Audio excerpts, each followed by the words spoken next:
Okay, so thanks everyone for being here today on this new interchange session of the 50%. Today hosted by Tom Cummings. Just to make a small introduction, Tom is best known for his ability to bring new insights, sharp contrasts, and fresh perspectives consciously developed from three main landscapes over 30 years. Entrepreneurial founder, executive, and board member in many national and international businesses, and as an intellectual driver, advisor, and author. We're going to talk today about how to build sustainable businesses. Well, looking forward to hearing you, and thank you for being with us today, sharing your wisdom and insights. Tom, the floor is yours. Thank you, Matthias, and welcome everyone. I think what might be good is that we first hear who's in the room. And Irina, there we go. So I was thinking I couldn't quite see you because you're quite low on your screen. Yeah. Sorry. So just get everybody in. But go ahead, anybody, just introduce yourself, where you're from, and if you're running a business, or if you're running an organization, or if you're an independent entrepreneur, just to get to know you all. So Andre, you want to start? I am a student that studies software engineering here in Bulgaria. I work for a Macedonian startup company that's ran by a bunch of 23-year-olds that we managed to skyrocket our startup company in under a year to a very high evaluation based on our local markets. And I am here just to educate myself, meet new people, and expand the horizons, I guess. Good. That's mostly it. Thanks. Anne-Catherine, what do you go by? Yeah, sure. My name is Anne-Catherine, and I'm studying global project and change management in the Netherlands. And at the same time, I'm working and volunteering for two NGOs. One is called Earth International, and the other one is called One Resilient Earth. And I'm also here to meet new people and to get new knowledge and insights, and just connect with a greater community. Thank you. Great. Thank you. Irina? Hi, I'm Irina, and I come from Luxembourg. I'm a law student, but I'm working for a startup which is named Green Earth Agro. And our activity is basically to make agriculture in Ghana in a regenerative way. And I'm here to know about sustainable business and what can we do and to help our startup or in the future. So that's all. Good. Theo? Hello, let's say I'm Theo from Argentina. Theo. I study physics, and I would like to develop myself in the field of practical and entrepreneurship application of physics. And currently I'm working as a social coordinator for the 50%. And I'm trying to acquire all this information that these amazing chats are giving me and putting it to good use in my future career. Great.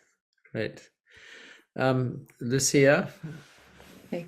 So hi, I'm Lucia. I come from Peru. I'm currently working for Tom, so I'm also working on an entrepreneurship. And well, I did my master's in social innovation and entrepreneurship as well, and I have a background in law, so I can relate a little bit with you guys as well. I have worked my whole life for social enterprises and different NGOs, and now learning and living in London. I'm happy to be here with all of you as well. And Tom, I think we have a message also on the chat from Charlotte. Yeah, I see that. Charlotte Masiti, based in South Africa, freelance grant writer. I think you can all see. Yeah, okay. Matthias, anything else to add from your side? Well, I'm Matias. I'm also from Argentina. I'm currently co-directing the 50% along with Nolita, who's traveling right now, so she was unable to join us, but sends her best.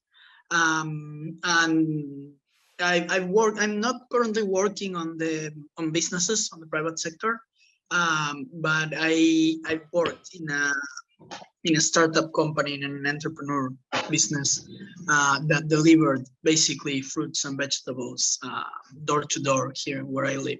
It was like 5 or 6 years ago, and it has this whole electronic order component, which was pretty new over here. I'm trying to make this like sustainable ecosystem with local farmers and trying to enhance their capability to improve their production. But it's been quite some years from that.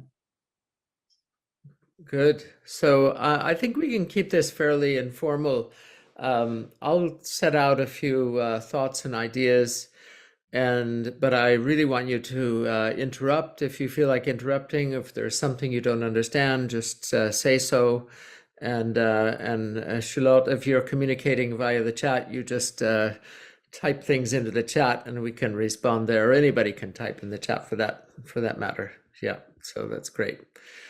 Okay, so Lucia, maybe I asked Lucia to put up the slides. It helps me to just also focus a bit on my notes and what I'm thinking about. Maybe we go to the next one, Lucia.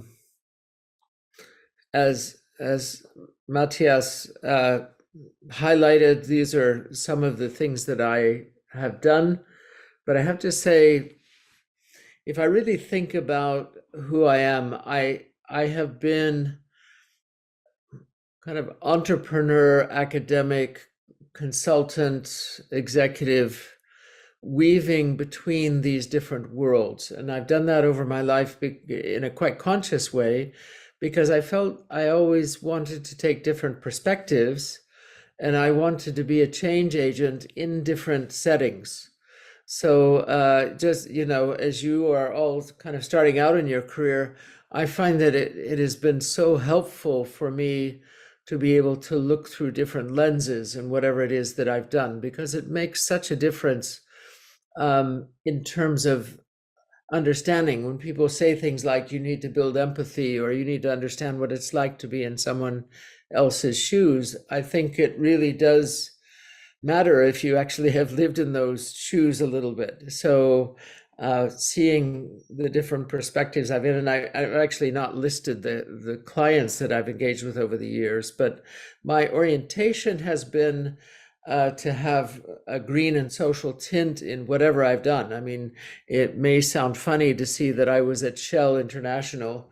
There's a large, challenging oil and gas company, but the striking thing about that is that I was, at the time that I was doing that, I was working very closely with a colleague, Paul Gilding, who was the chair at the time, or the CEO at the time, of Greenpeace, which is based here in the Netherlands as well. And we actually formed a company after I left Shell. And maybe that's one of the first things to say as we talk about being a social entrepreneur, is that timing is everything. My idea, together with Paul, was that we would create a way that companies could report social and environmental progress as well as their business results. And that was in the 90s. And as you might well imagine, in the 90s, nobody was quite ready for that.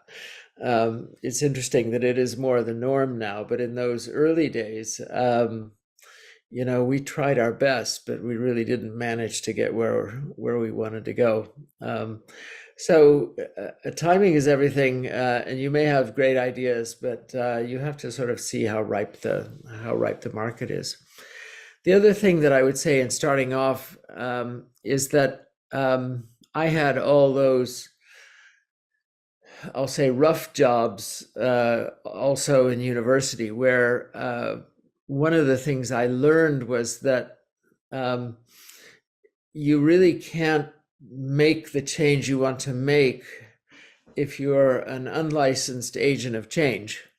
And what do I mean by that? If you don't have some legitimacy in the system that you're in, you're not going to easily be able to make progress. And when I was in university, I had this idea to ship salmon. I was based in the US, from the west coast of the US to Denver, but I needed an ice truck to keep my salmon cold in before it got fresh packed and shipped by jet to Denver. So I became a truck driver for an ice company. And while I was doing that, I discovered that all these truck drivers were injured and they had hurt their backs and their arms and their fingers. They were all pretty damaged because they weren't unionized. There was no protections. So as a young college student, I decided my job was going to be to help unionize this trucking company. And I convinced all the guys, it was all men at that time, to sign up for the union. And the owner found out and he fired everybody, including me. Well, I just went back to university, but I can tell you I had death threats at that moment from people whose livelihoods were destroyed by my good intentions. So sometimes when you think about what you're doing, where you want to solve the world's problems, you need to be a licensed agent of change. And I'll say more about that later, but it's super important to consider, what is the context within you're actually able to make the change, and are you a player in that system? Are you able to quickly understand what the needs and the challenges of that set of conditions are? So, Lucia, maybe we should jump on to the next. I thought it would be interesting to share with you that even though we have B Corps, and I'm the chair, as you saw, of B Lab Europe, that a recent look at 500 company websites showed that 40% of the environmental claims made by these companies might be misleading. So even though companies say they are social and they're green, to really become fully committed to that is a tough road.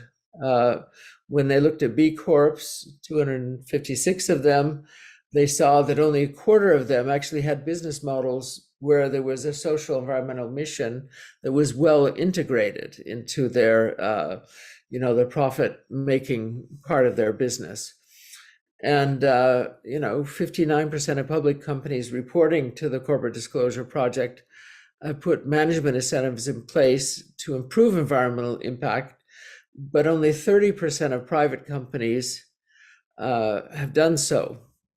And this last point, once a public company becomes private, then 85% of them stop reporting. So, we're in really early days. I don't want to, apportion blame, but I want to just say that this is a really hard space to be both an entrepreneur and to be social or environmentally engaged. And I'm sure that some of you have experienced that as well. So just moving on, Lucia. I also, just to set the stage, want to say that we're living in a world of limited resources and converging crises that creates a sense of hopelessness. And this is really challenging because we need new narratives to motivate ourselves and our fellow humans to act and to engage.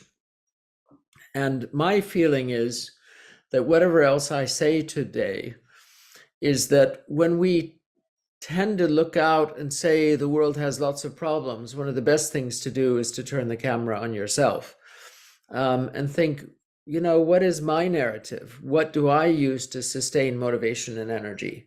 Because this is going to be a marathon. It's going to be a long road. And I think the more as young leaders you develop that capacity, when you're just about to blame somebody else for something, to turn around and say, what role am I having in this system?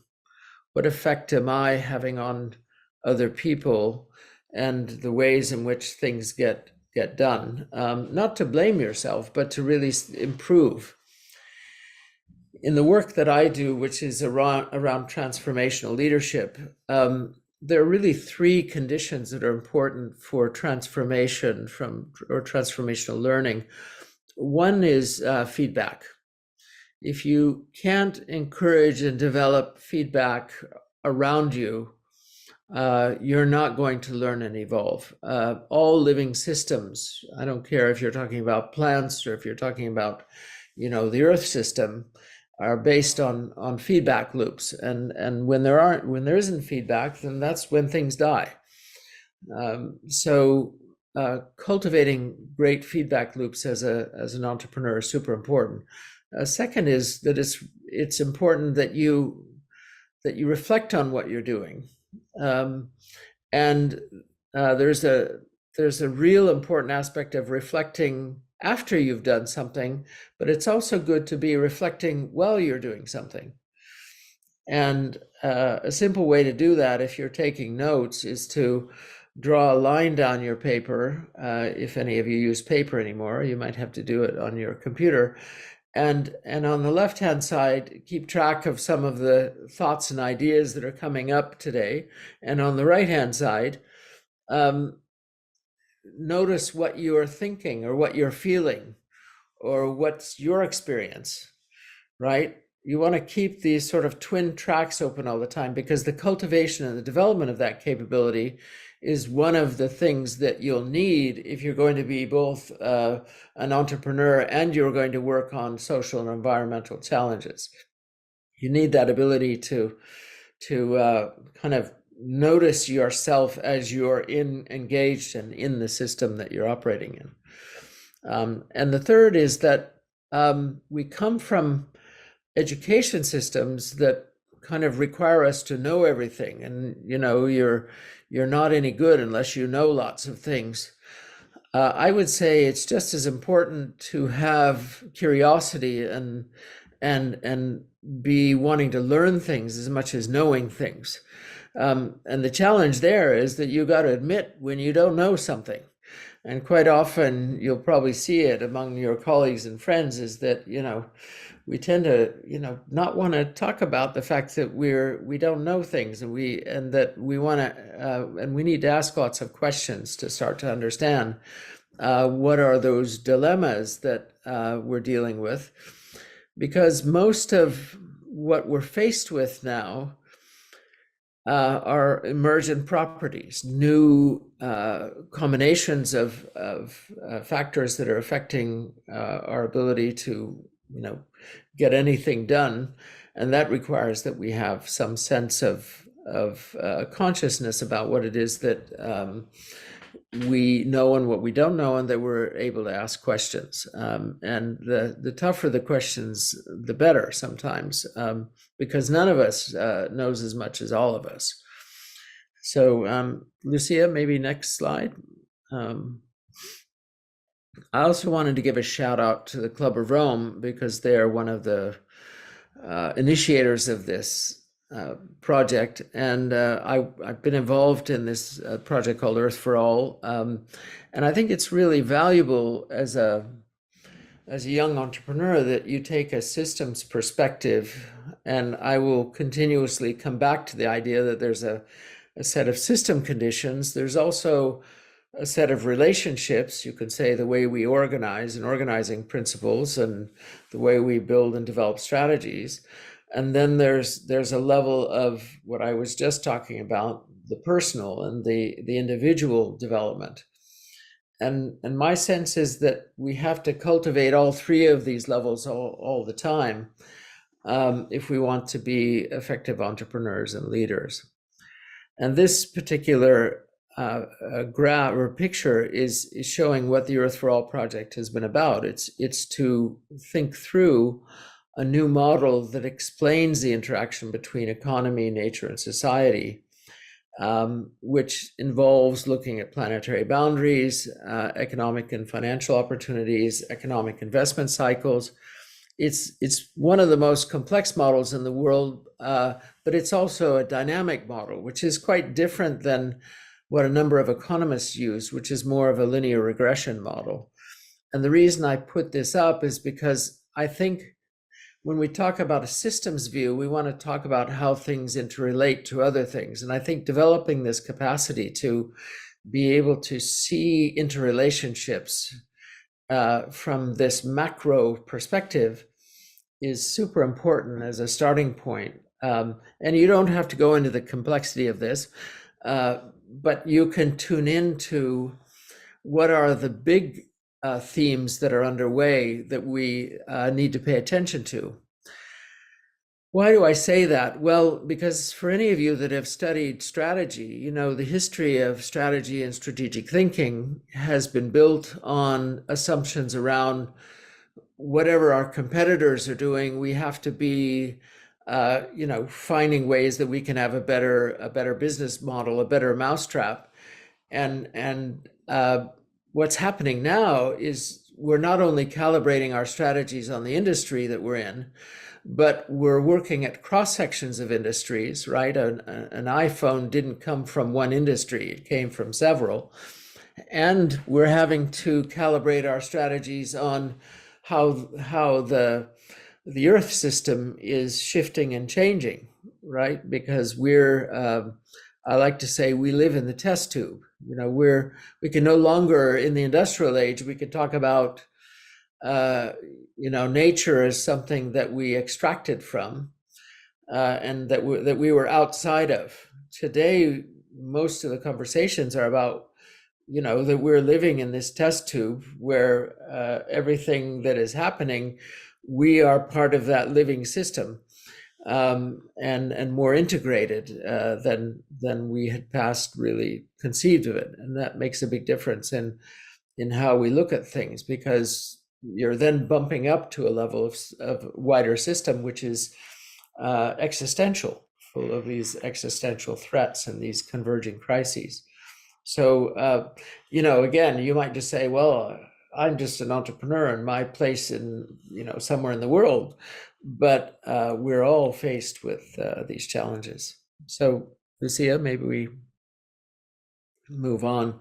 And to have another look at this, and maybe some of you have seen a picture like this. Again, in the history of industrial development, you know, over the last 200 years, most of our work has been on that conventional degenerating side, where we treated nature as just a set of inputs and a set of externalities in terms of how we could work with nature. And we presumed that there was an abundance, that there was always more. And if there was more, then we weren't too conscious about how we used it. And we're working our way across this spectrum of understanding. And, you know, in the title, we talk about sustainable. Well, sustainable is really at the center of this. If we want to get to a place where we're you know, improving the quality of life on Earth for all, then we need to move more in this direction of natural system design and holistic thinking. Now, again, you may say as an entrepreneur, gosh, you know, that's a lot for me to think about. But we coined a term last year in the company that I work, that we developed basically, called Now Partners. Something called regenerative value creation. And in regenerative value creation, we said, how can you, through doing the right things for nature and society, improve your bottom line? And how is it through improving your bottom line you can, you know, add value to nature's abundance?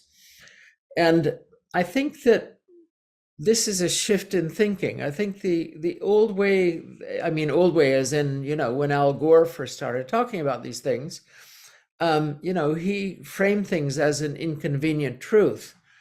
And I think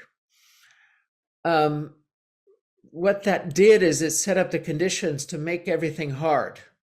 And when everything's hard, you don't want to do it, right? So inconvenient truth, oh, that's a real problem.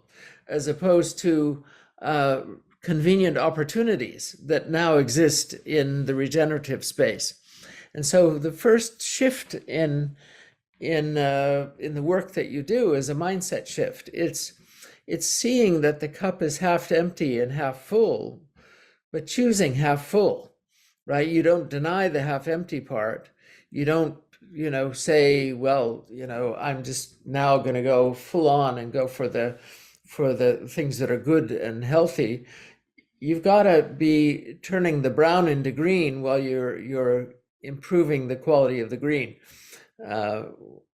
So just to say that these are ways that we've been thinking about this in the work that I do. Maybe I'll stop there and just ask if anybody has any questions before I keep going. Can you relate to some of these ideas? You can give me a thumbs up or a nod or whatever. So, and have you seen this picture before? Is this familiar to you? No? Maybe I want to ask a question. Sorry, it's a little bit from before. Sure. I was like part of the foundational part of the 50%. It was another project with another ideas, another model, as you said. I really like the idea of modeling each kind of initiative, as you say, strategy. We thought our strategy and our way of thinking in a very pandemic way, I will say, because we started the 50% in the pandemic. We made a series of mistakes on how we frame the idea, and that affected our ability to implement that idea. What kind of advice you will give to someone that is starting an idea to don't have that, have a broader dimension of seeing things? Because I think that our biggest mistake was that we assume a lot of things in the context of the pandemic, and when the context wasn't there, it automatically, I will say, our bottom line collapsed. But what ideas for broadening that initial view you have?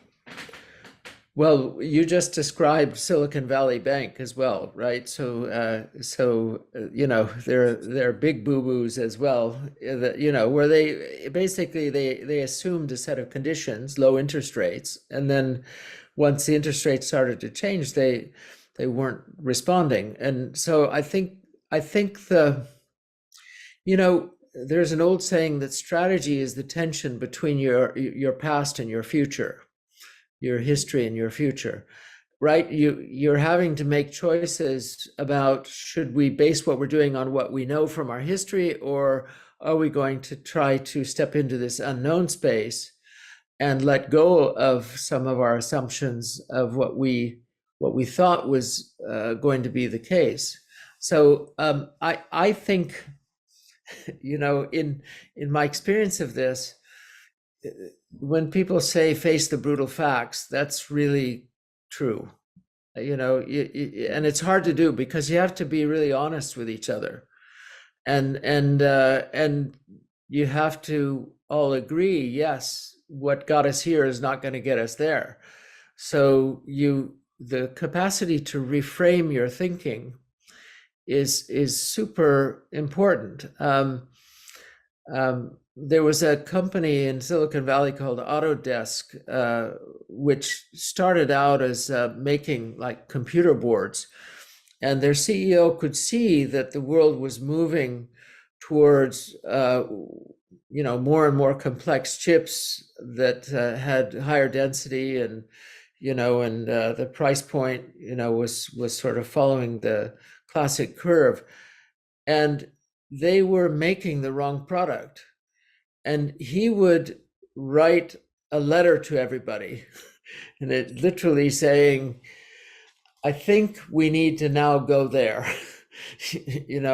and that has huge implications for everything, and reminding everybody this is going to be tough, but some people who have certain skills are not going to be needed anymore, and so on.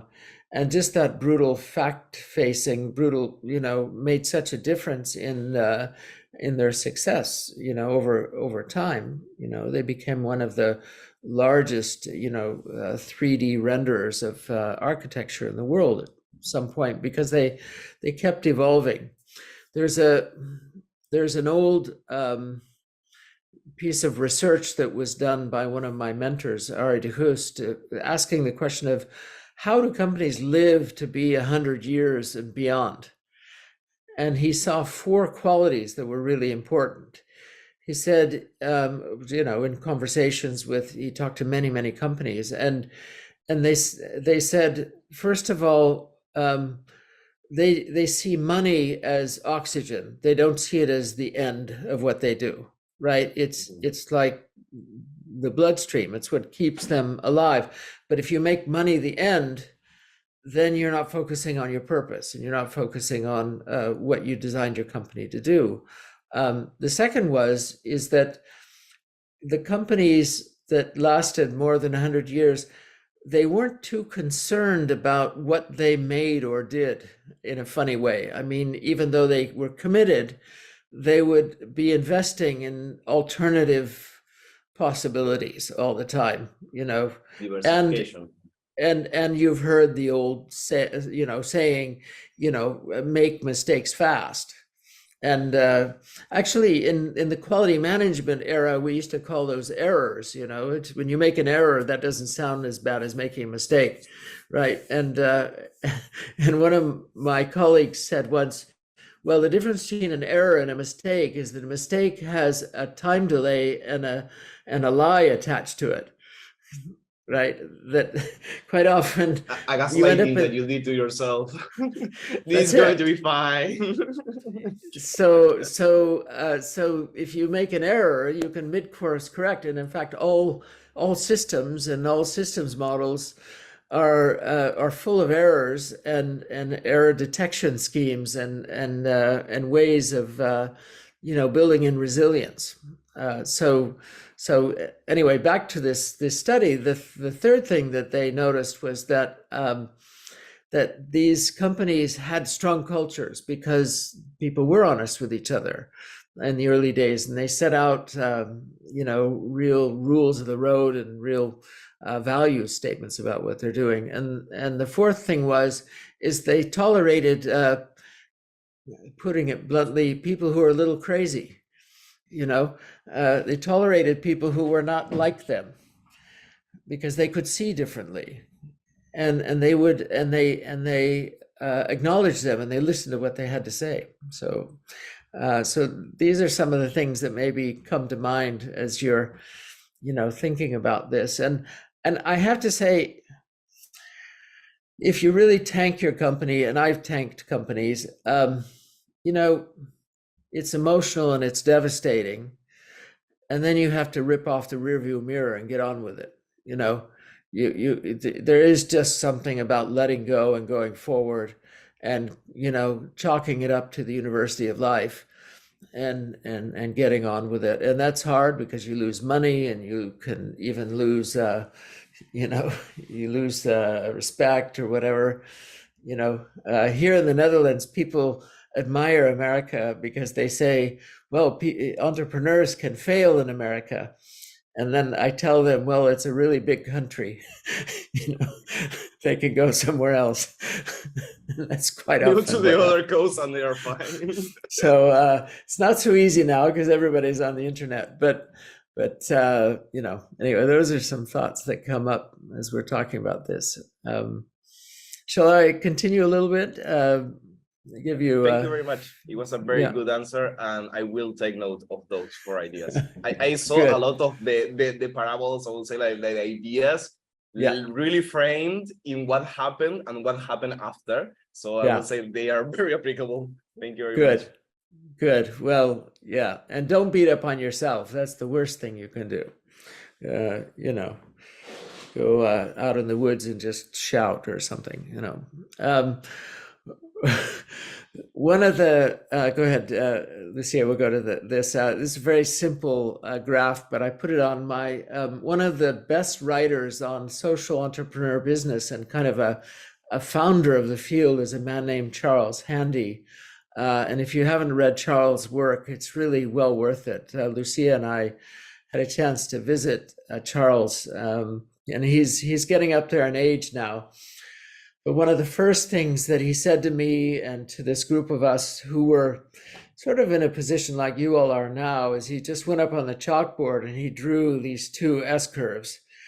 He said, you know, life is really about S-curves. It's about you start off and you have a really hard time getting lift off, and then suddenly you start to get some traction and some movement, and then it plateaus. And if you stay with it, you know, that S-curve actually goes down. You know, that's like a product life cycle, right? But the aim is, in some way or another, as you're still moving up the curve a little bit, is to find the way to jump to the next curve. Now, the problem with that is that in the middle of that, you know, there's something called the drop-down effect, which basically means that you're going to have to give up something. You're either going to have to invest, or you're going to have to learn, or you're going to have to do something that shifts you to that other curve. And what Charles said is that actually each of these S-curves is made up with all kinds of mini S-curves, right? Decisions that you're making every day that determine your future. And so what you want to be really thinking about is, where am I in the curve? And is the thing that I'm doing continuing to make an upward swing, or is it plateauing? And you know, when people talk about you need a portfolio of businesses or a portfolio of stocks, what they're doing is that they're placing bets at different places on the S-curve, and really making sure that you know, you've got some things that don't earn quite as much, but they're coming along. You've got other things that are fast moving and rising. And I just have always found this really helpful to ask this question of, where am I? Also for your life, you know, life is about chapters, and each chapter of your life also goes through. I mean, I've hardly ever had it that, even though people say when you switch jobs, you should earn 10% more. Yeah, you might be able to do that, but quite often you're taking a drop down. And I can tell you, when you get into your 50s and you go through that drop down, it's like, oh my God, do I have to go through this again? The answer is yes. You have to, you know, accept that, you know, something's coming to an end and something's beginning again. And you need to invest in those new things. Another thing that I've learned over the years is that your strategy is only as good as your exit strategy. Right, because your exit strategy tells you, like, if you think of any military situation, notice that a lot of the problems crop up because they get into the war and then they don't know what their exit strategy is. Well, it's similar in business. You've got to be able to think, while you are in the middle of doing what you're doing, what's my escape route? What's the worst thing that could happen right now? What could be something that's going to change in the context that I'm operating in? You know, what have I got to watch out for in terms of my key person risk as I'm doing this? What do I have to watch out for in terms of you know, the number of clients that I have? I mean, I've had times when I built businesses and they were based on 2 clients, right? That's not a resilient system, right? You've got to find this way to not only manage the opportunity, but manage and handle the risk. So S-curve is a good way to look at things. So next slide. Some of you know Jack Nicholson. I thought this kind of fit with the quote. Anyone who believes exponential growth can go on forever in a finite world is either a madman or an economist. And this was Kenneth Boulding, who's, you know, one of the great economists, said this. And John Fullerton, who I work with at the Capital Institute, shared this with me, and I thought, yeah, that's pretty accurate. And Boulding was one of the first, you know, real systems economists. So, and again, that's why S curves matter, because it's not always exponential. It's going to peak, and so on. So let's have a little bit of a look. Go ahead, Lucia. On the personal level as well. Since you're all entrepreneurs of some stage or another, I always like this picture of Erik Erikson, and now I'm going to the deeply personal for all of you. If we think of life as stages, we can think of companies as stages as well. But in life stages, what Erikson noticed or discovered or did his research on was that a lot of stuff happens in the first year, the second and third year, the fourth through the sixth years that sets the stage for the rest of your life. Okay, and those early steps when you are first born is really the question, do I trust the world or do I not trust the world? Do I trust myself or do I not trust myself? Right? And that locks in pretty early, and interestingly, genes also play an important role in this. Then there's this, and it sounds like it's crazy, but within the second and third year, you're already into, am I able to be autonomous or am I being captured by shame and doubt? Now, these early traumas have a real impact on us as entrepreneurs, right? And shame is one of the worst emotions that there is, because it effectively limits our ability to get over things, because we were taught at a very early age that we were doing something wrong when we thought we were doing something right. The classic story of little kids is, that you try to teach them to go on the potty, right, as opposed to the diaper.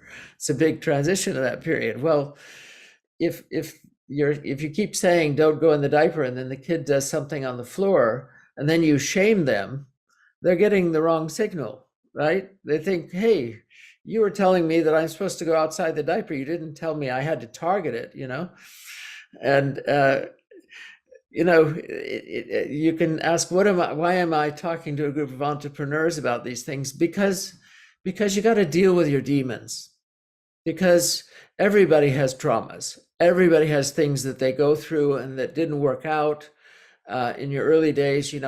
Parents, are amateurs because they were never parents before.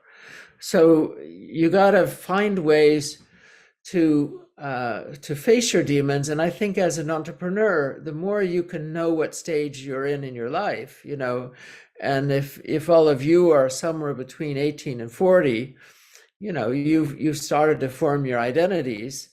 And now you're really kind of saying, am I going to go the road alone, or am I going to do this together with others? And, the nature of the relationships that you create and build right now are going to set the stage of your life. I still work with people that I worked with at the 18 to 40 age. I made a point of making sure that I stayed in touch. In fact, my co-author of a book I wrote called Leadership Landscapes, I met him when I was 28. We didn't write the book until I was after 40. We came back together. We realized that we had common thoughts and ideas. So I think if you can see life as this series of circles where you're picking up and building momentum, and the things I was telling you, the need to reflect, the need to make sure that you get feedback and that you deal with your dilemmas, those things determine whether you learn an experience or learn from an experience. And the more at each stage you can learn from an experience, the more you evolve as a human being. And we talk about, gathering intelligence and becoming smart, as I said, gathering knowledge, but it's just as important that you learn and evolve and develop as a human being. David McClellan once commented on, there's the raw egos and there's the socialized egos. And the difference between the raw egos and the socialized egos is that the socialized egos have learned how to develop emotional intelligence and understanding for other people. And those are the ones that actually are the best entrepreneurs, because they know how to engage with people that lead them to, doing powerful things and growing as people. So this set of growth curves, you could see each of these almost as an S curve as well. And, I'm in the stage of generativity versus self-absorption. Where you can see people who are at my stage, what happens? They can't get over themselves. They bore people. They're crabby and grumpy because life didn't give them what they wanted, or they're generative. They're finding this way to come up with new vistas and new ideas, and so on, and the key of that is having life projects that you continue throughout your life to develop. One of my mentors, John O'Neill, said he met a man once who was a topiary, and he was 94. A topiary is somebody who, plants trees and engages with gardens. And this guy was describing how he's planting these trees that are going to, in 10 years, they're going to be fully bearing fruit. And John was thinking, this guy's going to be buried by then, So, but the point is, he had this vista. And anytime you get into a place like when, again, your business doesn't go well or whatever, getting back that vista, that sense of possibility is how you get out of the rut. And that's really important.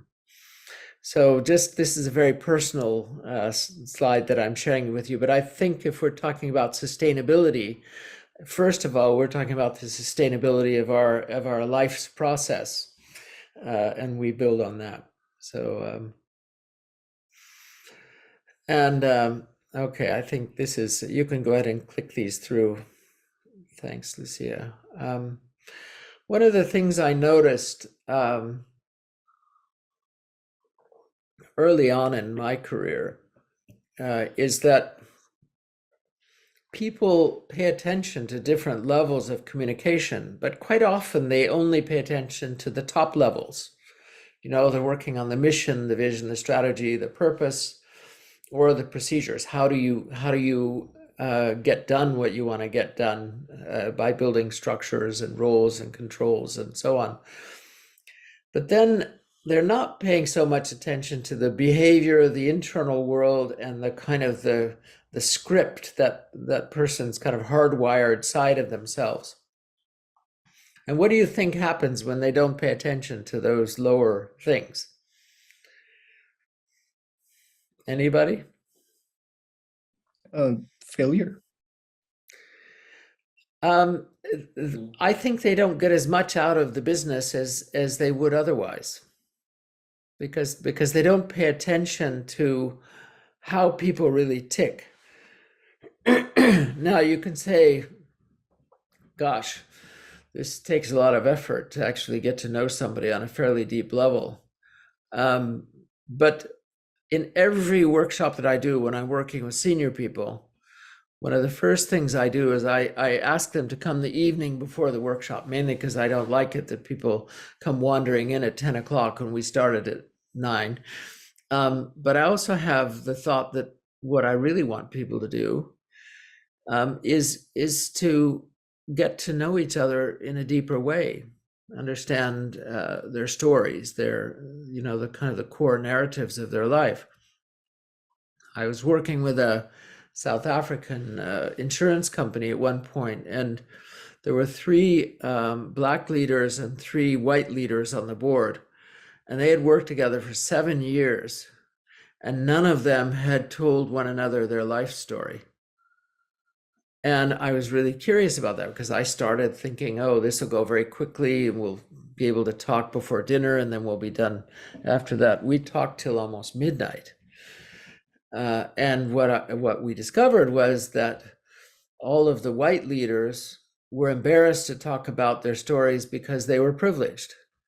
because they came from privileged places, and all the Black leaders were embarrassed to talk about their stories because they'd come out of townships and out of hardship and out of challenging spaces. But by telling their stories, you discovered that his name was Kruger, one of the white guys, which is a quite famous name in South Africa. He had asthma his whole life as a youth. So he hardly got out of bed. He was, he had real struggles. So once you get to know kind of the underlying struggles that people have, there's an old English saying that I really like, don't try to drive 10-ton trucks across 5-ton bridges. Really try to find the way that you can that you can build the bridge, that you can drive the work that you want to drive over it. But that takes getting to know people, getting to know their internal world, what is their level of risk taking and risk willingness, how they've been socialized, through whatever culture they've come from. And so taking time to kind of update with all the people that you're working with and get to know them on a deeper level, super important, and get beyond the procedure. And I find this useful sometimes just when I'm having a conversation. I'll put up a slide like this and I'll say, we're spending all our time here on the content. I don't even know who's in the room, or if we're having lots of emotional safety conversations, I'll say, hey, let's start focusing on how we're going to get things done, right? So you use it as a transition slide, right? To be able to help people, if you put up a slide like this, you don't have to say to someone directly, you know what, you're spending way too long on this and and then the person feels, gosh, you're attacking me personally. You can just say, hey, where do we want to center our conversation right now? And so on. So you guys will get all these slides. So let's keep going, Lucia. Again, maybe I should pause for a minute. Does anybody have any reflections on what I'm saying so far? You can write in the chat if you're not on the visible on the screen. I'm okay to hear from that as well. Anyone? Yeah, Andre? I would like to share a thought that came into my head. So we established our company about 2 years ago, let's say, and it was founded by a student group that is very close to each other. And those 3 people, I am not one of those 3 people, but those 3 people managed to create a home working environment in office by having mandatory shoes off, or unless you wouldn't like shoes off, you have like little plastic bags that you wrap around your shoes. So everyone can feel at home. And that manifested into 2-3 non-stop working days, all in office, but the employees were all felt like home, all slept in the office while we were getting ready to launch beta. And we're like a family, I guess. And that's what makes our team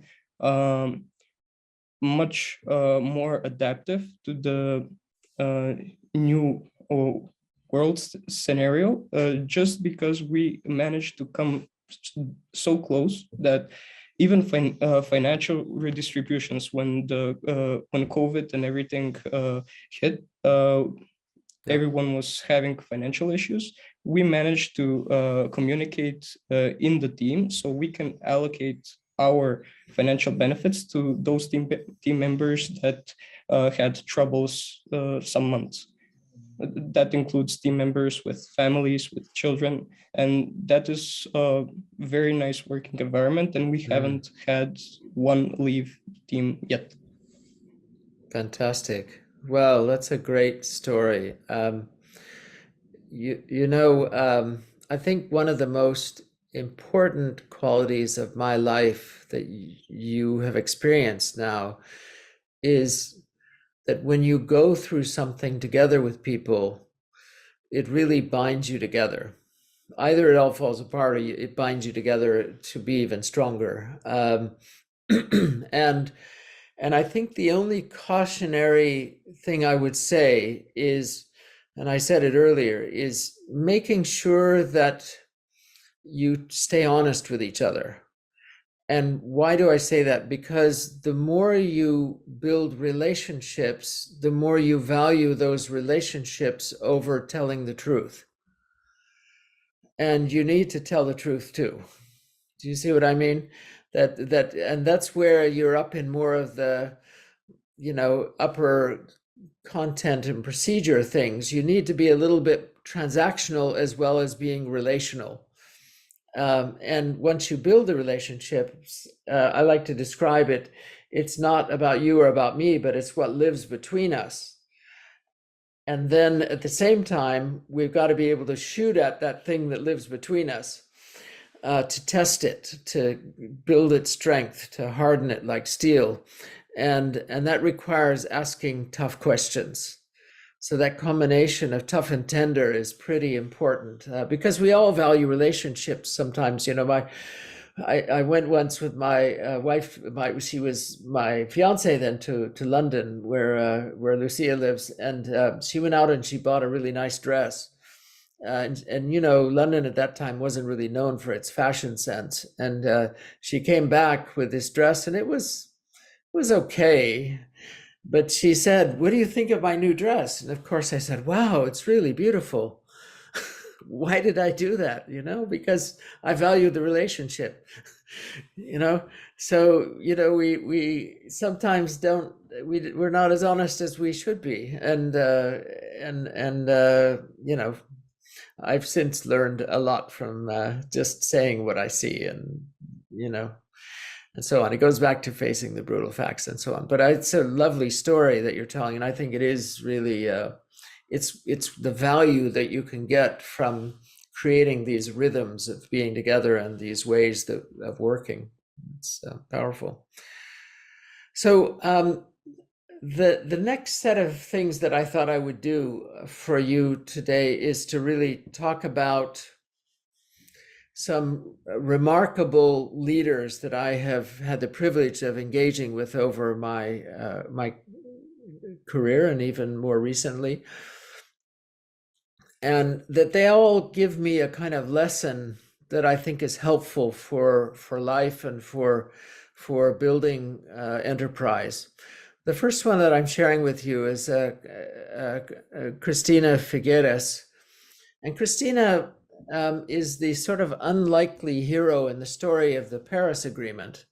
Now, we know a lot of the leaders around the world that were involved in the Paris Agreement, but we don't know that Cristina took 6 years of her life to go to every country in the world and ask the leaders, what will it take for you to join an agreement? What are your exclusions?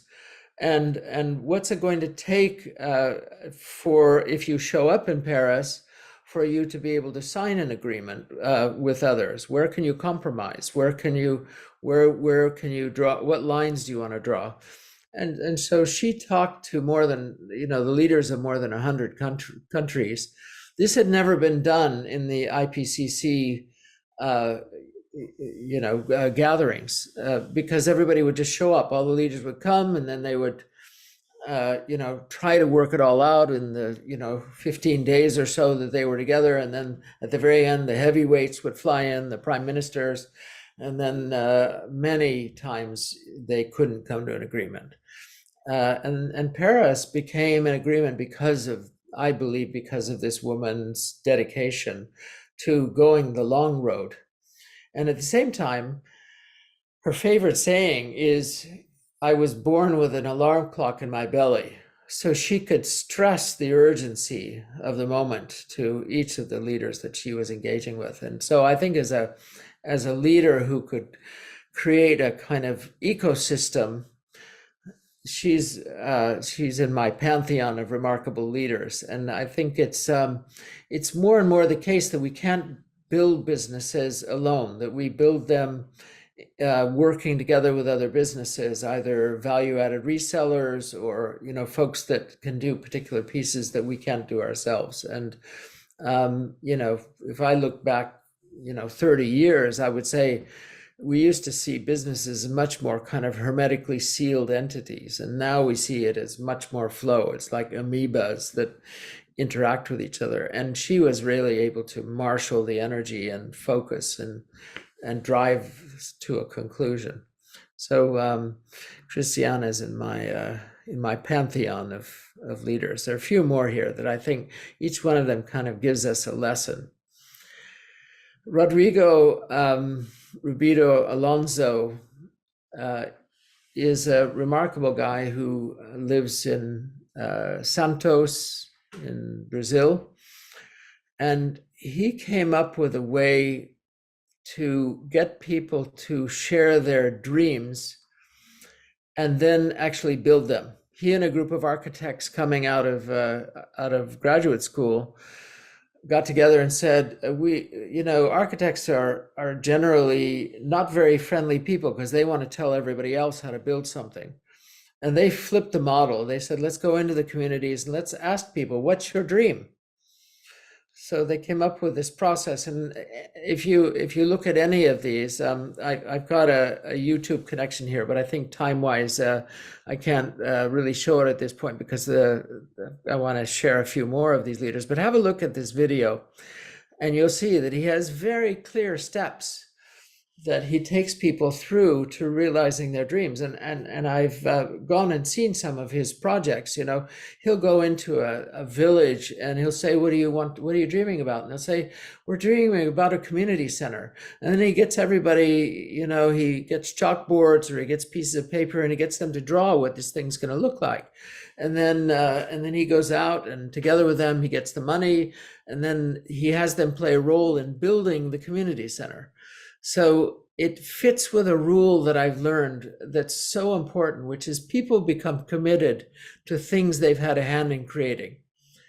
So sometimes when you feel like you want to come up with this yourself and then you go ta-da to everybody else, what you might want to do is do a little bit more of engaging others. And he is one of the world's leading engagers, I would say. So there's plenty of videos to see about how he has been a social entrepreneur in many communities around the world now. And you can see, he's a lovely guy. Jason Glazer is an interesting character. He was an MTV film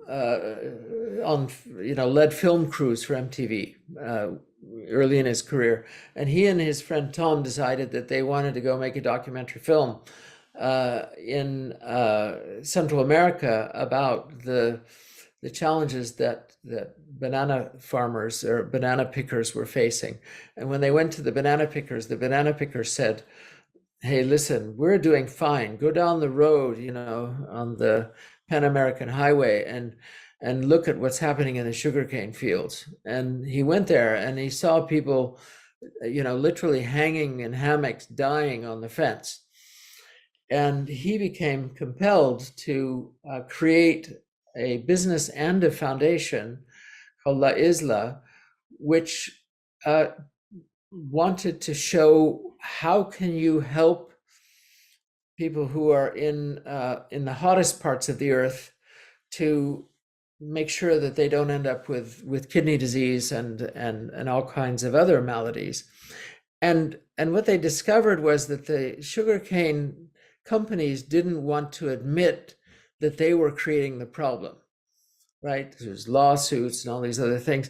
So what he did was they just did research and he got his public health degree in the meantime. And then they found out that, you know, some of the most simple things you can do can help workers out in the fields. If they can take a break every hour, if they can get fresh water, if they can sit out of the sun, their chances of getting, you know, kidney disease drop by about 30 or 40%. And so he built a business model around this. And now it turns out with the earth heating up, this guy is hot. Everybody wants to talk to him because he's now we're doing a project in Qatar. between Qatar and Nepal, because all these people who are working on the stadiums go back to Nepal and they're sick because they've been working out in 50-degree heat. And he's just built a business. His foundation just got $8 million from the Biden administration to do more work in Central America. And, he's off and running. Anyway, this combination of foundation and business really worked for him. And I thought he's another one I think we should look at when we're talking about these kinds of leaders. So my next list on my list of favorite entrepreneurs, social entrepreneurs, is Gladys Kalema. And Gladys, talk about persistence. She is a veterinarian, and she's been working with the great apes for 30 years. And what she discovered early on in her career was that the ape population was going down. They were down to about under 200. And she couldn't stop the trend going down. And at a certain moment, she pivoted and she realized, the problem is not the apes. The problem is all the people around the apes. So she started building companies around the perimeter of the forest. And she figured if she could get people engaged in these companies, they'd stop bothering the apes. So she created Gorilla Coffee with her husband. They built a clinic. They have ecotourism. And all these businesses now have created livelihoods for the people around the forest, so they don't go poaching. In fact, she's got a whole business that they call the chasers. So people who kind of carry big sticks and chase the gorillas back up into the forest. Because if there's contact, she's more concerned about the gorillas getting AIDS, or not AIDS, having problems with COVID than the people. The gorilla population over 30 years is now above 600. So something's working, right? So she's one of those hands-on people. She just wrote a book. This is her book, Walking with Gorillas. So if you want to hear her life stories, you can read the book. So that's Gladys. This is Jean Guo. She's American. She went to Stanford, but her parents are both Chinese. So she speaks fluent Chinese and French. And she came to France to study. And she noticed that all these migrants were not able to get jobs. And at the same time, when she got to know some of these, she was doing some volunteer work. A lot of these migrants, are really skilled people. And so she started a company to sort of help them to build their skills in developing, their capabilities in computing skills and data. And she created this training company that basically now sells the migrants to large multinationals. She's got an amazing success rate. She's only been doing this for 5 or 6 years. She's in several different countries in the world now. And basically, she's kind of bypassed the whole system. She sets up bank accounts for them, even though they don't have permanent addresses. She does all these things. And a lot of the folks who go through her program are now starting to go back to where they came from. Because as long as they got the internet and a computer, they can work for these large companies.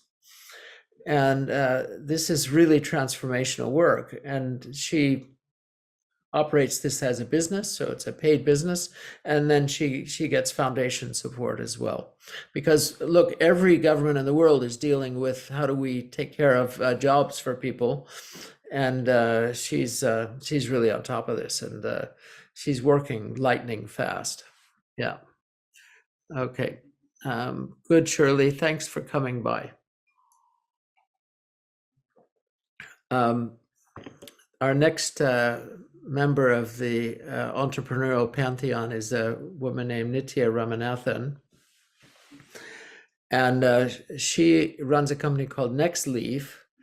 And she's really able to not only pivot, but kind of step into new opportunities. So she's a a data scientist who started developing chips that she could put on, for example, ovens in India, so that they could monitor whether these ovens were being used. So large foundations would give money for smokeless ovens. The ovens would go into people's homes. The sensor could tell whether people were using these ovens. And then they could go and they could interview people, and somebody would say, oh well, it was fine, but my mother didn't know how to do this, and so we stopped using it. So the real use went up in a number of the initiatives that different foundations were developing. Then COVID came, and she thought, well, how else can I develop the sensor business? So she took a bigger picture of her business, and she thought, how could we get involved in COVID? So it turns out that a lot of vaccines have to be shipped by refrigerator, have to be kept cool.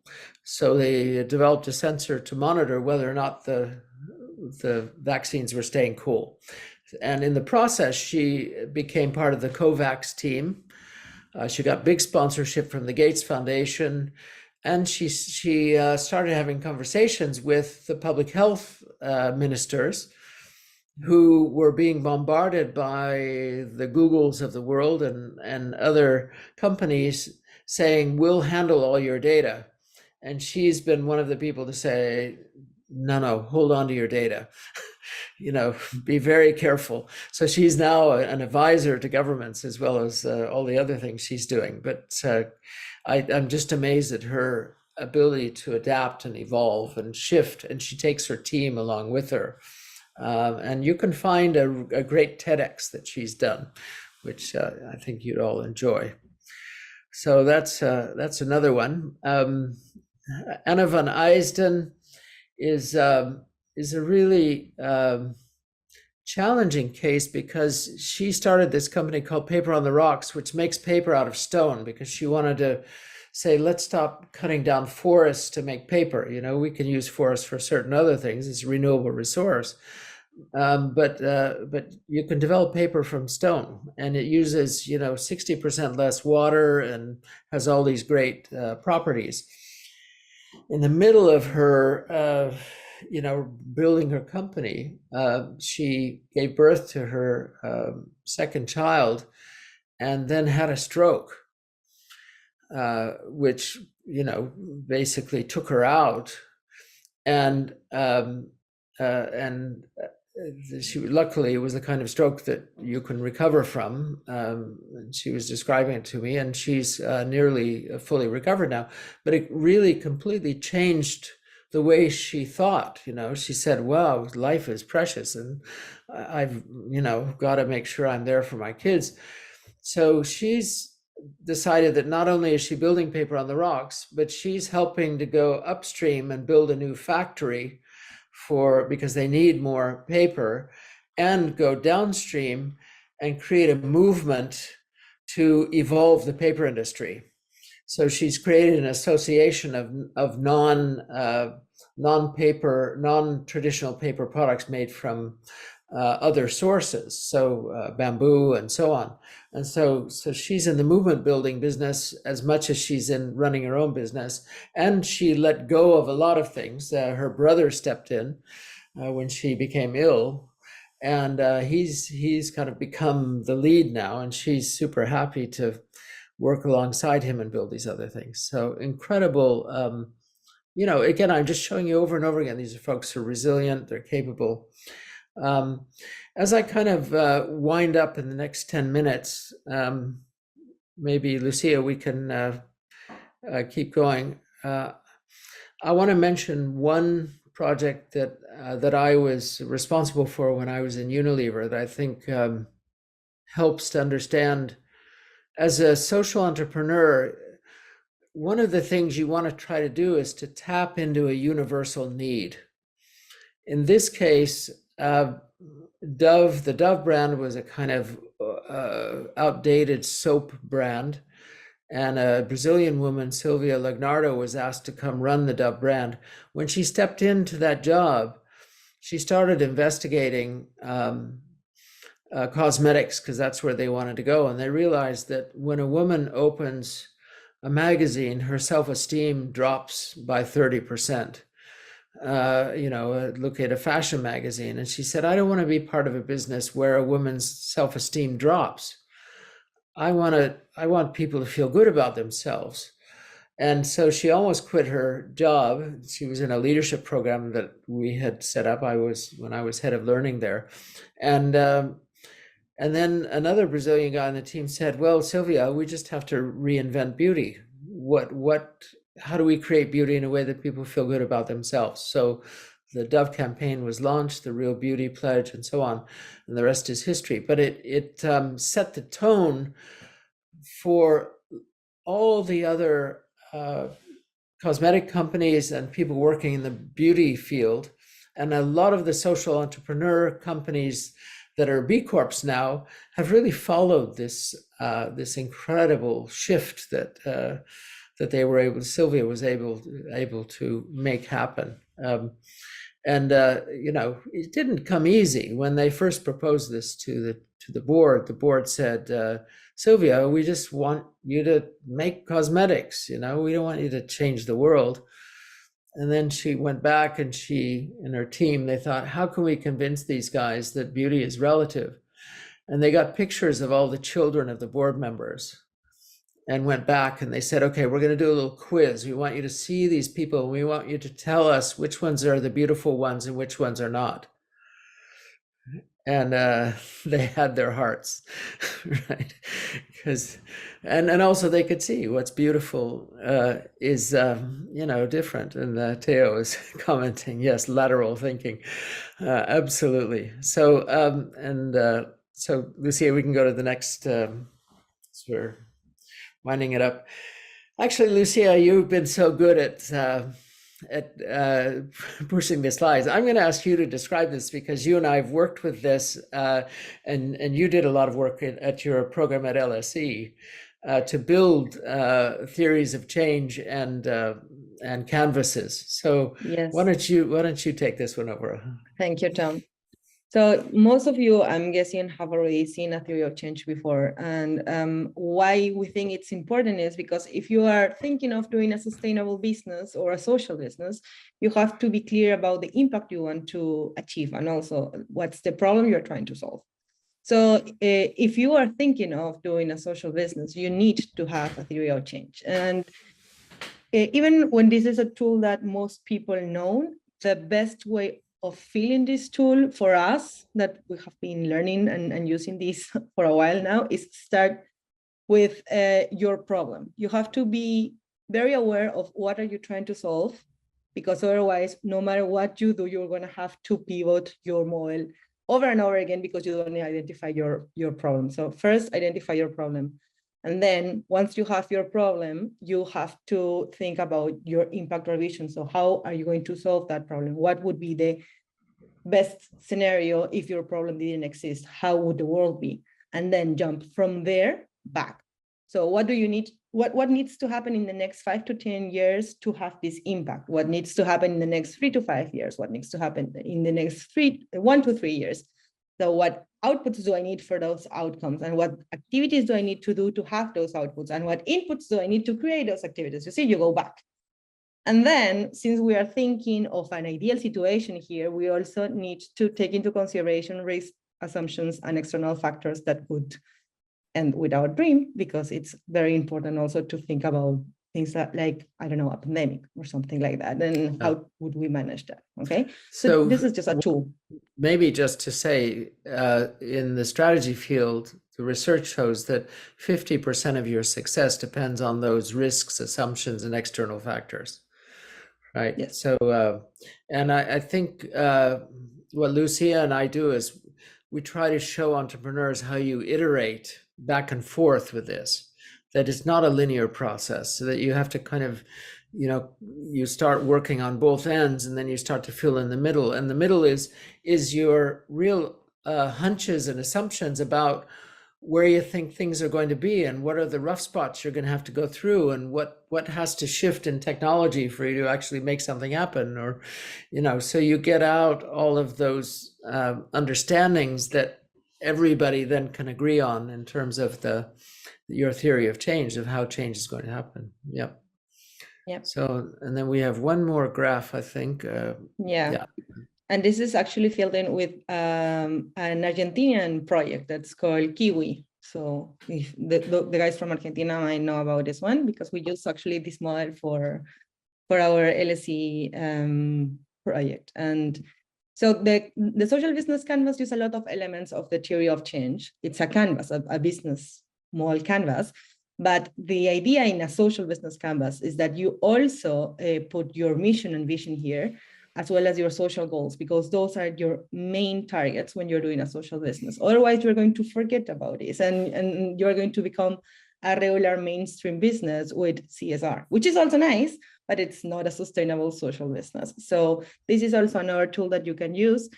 This has the value proposition, the revenue model, the growth trajectory that also helps you to think about how to grow and how to expand your business, but you have to consider your social problem and your goals, because otherwise, as I said, it doesn't really work as a sustainable business. So these are literally tools for you if you haven't seen them before, or if you have to go back and rewrite your own social business canvas, because you have to go back to your social business canvas at least once a year.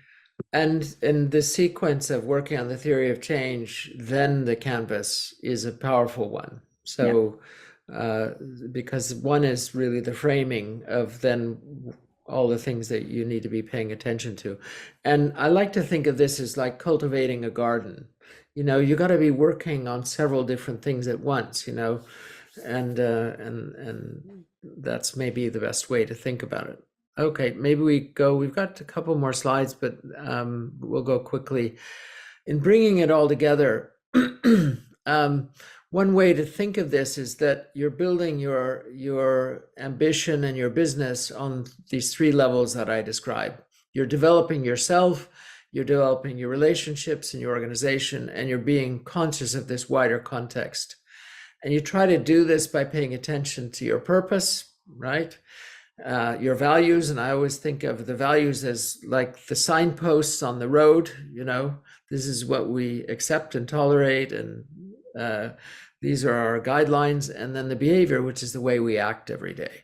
And I won't go into detail on this, but it's there for you to kind of think, again, are we able to continue to develop our capacity on these three levels? And it's a kind of simple model to say, if you're not making sure, and if you saw in the case of all of these entrepreneurs, they had some aspect that they were a system changer, they had some aspect where they were building all these relationships, and they had some aspect where they were working on themselves. And a number of these folks, for a number of these folks, I'm their mentor, and they take time. They contact me and they say, hey, I'm just about to give a TED Talk.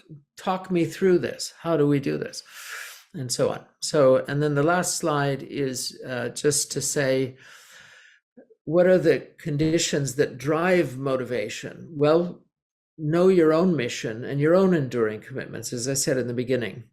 Work on increasing hunger and desire. And I want to say motivation is not inspiration. Motivation is more. Inspiration is sort of a flash and then it's, you know, it's over. Motivation is where you're really working on underlying hunger to do things and curiosity to make things happen. Find ways to build a sense of agency, you know, so people take responsibility for themselves because they feel part of a family in the way that we heard expressed. Invoke curiosity. You know, this is exciting, even if it's drudgery. You know, you got to love the drudgery. You got to say, okay, every day, wow, what new exciting things can we get into now? Except that all of us knows more than one of us, and that not knowing something is okay. Resolve and reconcile the dilemmas and the paradoxes. That's not easy, and that there's a whole methodology I could teach you about doing that. Help people to reframe their thinking. In the dove example, I think is, you know, come up with clever ways to get lateral thinking going, and develop ways to overcome negativity and dark moments of despair. You know, I like to say the cup is half empty and the cup is half full. As an entrepreneur, choose half full, because you're leading something. You need to choose half full. Don't deny the dark, but really go for the light. That's I'll leave it at that. And thank you all for being here today. Thank you, Lucia, for also sharing your thoughts. Thank you, Tom. Thank you very much for this chat. It was very, very good. Good. Yes, Thank you. So can I ask each of you, what's one thing that you take away? I might will be- take the, sorry. Go ahead. Thank you. I will take away the personal part and also the part where as team members, we could communicate more, because I think it's really important, because we are first, before being team working people together, we are people, and we need to better understand how we are and how we react, and maybe our background, to better adjust to others. So I think that's really important, especially in a workplace. Yeah, great.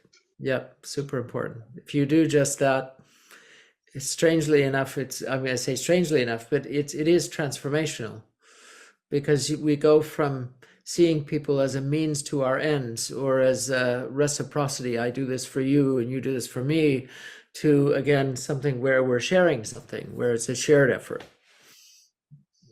because we see each other as human beings, not only as human doings,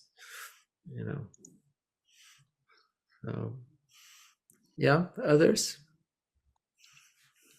I will say that for me, it was the feedback, the idea that each living thing needs feedback to function as a being, and having the idea that an entrepreneurship needs feedback as it is a living thing. You talked about a lot in your chat, you talked about how if you don't move, you die, and that is a very good concept to describe a living being. Movement determines living. And I love the idea that if you want a system that can adapt, you have to be all the time moving and looking forward. I like the idea of money like being oxygen. It's something that lets you live and lets you move, but it's not an objective. It's something that keeps you living. I very like those concepts. Nice. One thing that stuck with me is your parents are amateurs, and a lot of people don't really get that. Here in the so-called Balkans, where I live, the youth is blocked by the older generations just by the way of thinking. So I was faced with, since I was 15 years old, I've been faced with, oh, don't do that, go to school, go to college, and then work for someone. And we need to really rethink if we're setting up for our youth on the same system as it was for the past 100 years. Did that system lead to a prosperous future? It did, but at what cost? So that's it for me mostly. It's a nice observation. There's a piece of research that was done in Italy years ago by a man named Nathan Glazer, where he went into a village and he wanted to know what it meant to be modern. And when he talked to the elders in the village, he say, why do you send Johnny to the city? What to do? Just what you said. And they said, oh, well, we wouldn't want to stop his progress and his success. We would love him to stay, but we have to send him away. And then he talked to Johnny and the younger ones, and they all said, gosh, we'd love to stay, but we would really embarrass our parents if we didn't leave. This like colossal misunderstanding. And it's we don't know these things that bind us sometimes, that are these kind of hidden barriers that And we have to, as you said, we have to really rethink what is education. I have, as you saw, 4 kids, and my youngest son decided not to go to college at all, to university, because he said life is so short, and he actually was ill for a while, so he moved to Maui out in Hawaii, and he's become a professional underwater photographer. And that's his life's dream, and he's now selling his work at good prices, and he works at a farm to table restaurant. He lives in a yurt, and he has 1 bag of clothes to his name, and he's super happy. But that's and I have another son. My oldest son is the exact opposite. Very corporate, very driving. And I don't know. I think it's how do we let people to really become who they really are in these times. It's even hard as a parent. You have ideas about what you want your kids to do. But this thought of parents being an amateur, I'll tell you where I thought of that. It was when my son at age 3 was not doing anything that I could get him to move to go home for dinner. And I said to him, Sam, this may come as a surprise to you. I've never been a parent before. And he kind of stopped and looked at me like, oh, maybe I should give this guy a break. Anyway. So good. So Matthias, what you've seen a number of these. Is this helpful? It helps a lot. I think that for me, one of the most powerful ideas of what you've shared, it's the difference between inspiration and motivation. I think that it implies a little bit that motivation needs a set of skills, of virtues that you need to practice like every day, like the discipline to keep yourself motivated and to remember a lot of these things, and to give yourself emotion in order to, as Theo said, also to stay alive. So I think that's a really powerful thought. Yeah, too often, we get good cheerleading, but we don't, and part of motivation is measuring things too, by the way, so that you have these achievable goals.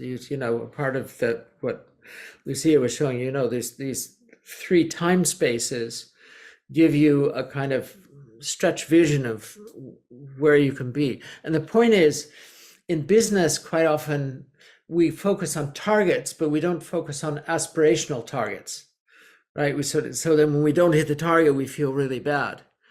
Well, you can make mid-course corrections. You can say that was aspirational, and I remember all these things in large companies. They would say, don't ask for 2% more, ask for 30% more.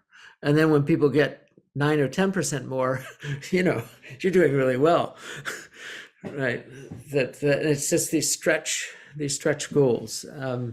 One of the best writers on this, by the way, is a man named Sumantra Ghoshal, who was a professor at London Business School. I think he was really good at seeing these things. Anyway, maybe we should stop there because I've gone over time now. Thank you all for joining in.